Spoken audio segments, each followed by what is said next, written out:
When you go behind the scenes in most geopolitical issues, you usually find natural resources.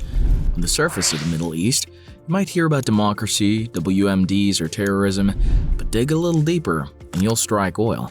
In Taiwan, you'll hear about freedom and democracy versus authoritarianism, but go beneath the surface and this time you'll find semiconductors.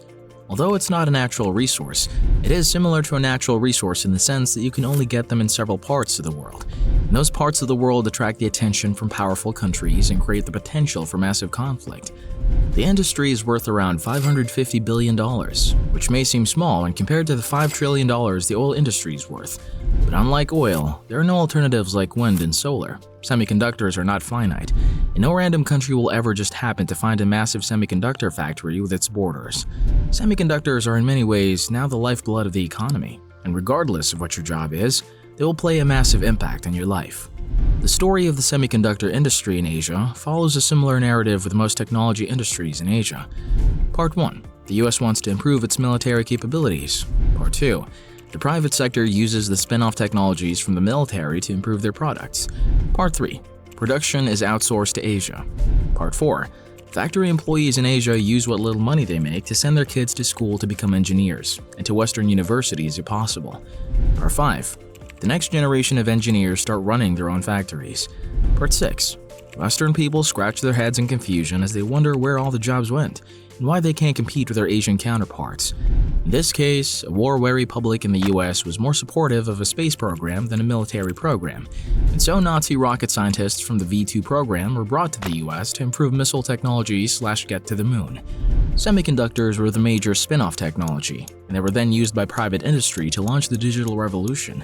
While this was happening, Morris Chang, who was born in mainland China, would move to the US in 1949, study at 3 Ivy League schools, get a PhD, and eventually become vice president of Texas Instruments semiconductor business.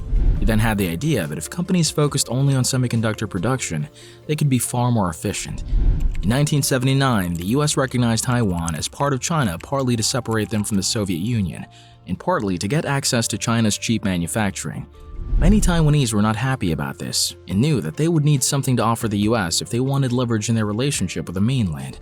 In 1987, the Taiwanese government decided to give Morris Chang an opportunity to test his idea, and in that year, TSMC, Taiwan Semiconductor Manufacturing Corporation, was founded. With government backing and cheap engineering, the fabless foundry model, i.e. making only semiconductors, made it nearly impossible for technology companies to compete in whichever industry while making semiconductors on their own. According to Moore's law, the number of transistors in an integrated circuit / semiconductor doubles about every 2 years.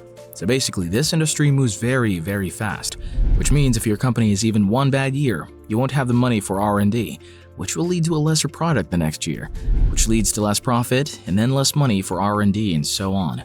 Although this happens in all industries, it happens much faster in this one, and due to the complexity of the engineering process, it is difficult for companies to enter the industry. The process of manufacturing a semiconductor involves bouncing laser beams off of mirrors to make cuts at an atomic level. The mirrors used are so flat that if they were the size of the US, the largest bump would be about a centimeter. The lasers are so accurate that they can hit a coin on the moon from Earth. In 2007, TSMC would become the second leading supplier of microchips in the world behind Japan, and in 2020, TSMC alone would account for 54% of total foundry revenue around the world, leaving their peers in the dust. Likewise, the Dutch company ASML would do the same for the lithography machines needed to manufacture the chips, and the German company Zeiss would do the same for the mirrors used in the lithography machines. The good part from the US perspective is that Taiwan, Germany, and the Netherlands are all allies, and US tech companies along with Japanese and South Korean companies make up the majority of the demand for semiconductors. But Chinese tech companies are growing, and the chip industry cares more about profits than Cold War ambitions. If there is one company that can catch up to TSMC, it's the mainland's SMIC.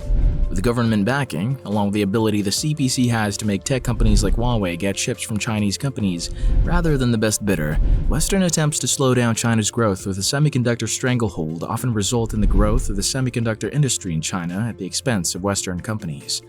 The other problem is the fact that nearly all of the Western world recognizes the PRC as the governing body of both the mainland and Taiwan. Unfortunately, you can't have your cake and eat it too.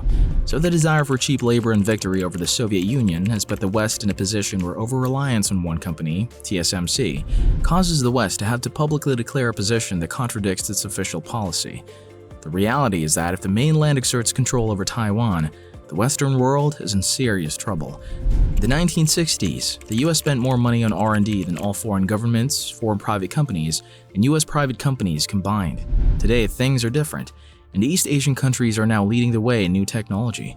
The US now buys over 90% of its advanced chips from Taiwan, and while Samsung and Intel can make advanced chips too, if China were to control TSMC and SMIC, the world order would shift on a dime and China would dominate every industry more than they already do. Drones, electric vehicles, robotics, household appliances, and more would all be Chinese-made. And much of the world would be shopping on Alibaba with their Huawei phones for products from Xiaomi, as they use Didi to get picked up from autonomous electric vehicle made by BVD. It uses a battery from CATL on a daily basis rather than depending on Apple, Google, Amazon, Uber, and Tesla like they did in the past. So the question is, what is the West doing to stop this?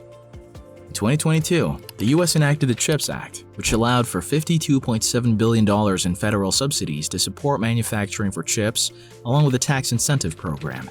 $13 billion will be used for R&D, $39 billion for building plants, and $24 billion in tax credits. TSMC and Intel currently have plans to move fabs to the US, and the CEO of Intel had this to say about the CHIPS Act. But is it enough? The Western response to the invasion of Ukraine is being closely observed by China. The likely scenario for the next decade is that the stalemate in Taiwan will continue. TSMC will maintain its lead in advanced chips, although China will likely close the gap to a degree. It is also possible that Moore's law reaches its limit, as electrons don't move from point A to point B, but rather have probabilities of being in certain locations. If the transistors get too small, electrons could potentially hop through the barriers. Solutions to this problem are being tested, and it is likely TSMC would be on the forefront of those breakthroughs. But a new discovery could always remake the industry. If the US can pressure the Dutch government into not selling lithography machines to China, it may do some damage in the short term. But because of the size of the Chinese government and economy, large subsidies and the ability to make Chinese companies buy in China could result in a Chinese competitor for ASML being born. The US may also find ways to become less dependent in Taiwan. The CHIPS Act was perhaps the only thing to gather bipartisan support during both the Trump and Biden administration, and disruptions to the supply chain during the pandemic provided enough trauma to shock the US into understanding the degree to which it is vulnerable in this regard.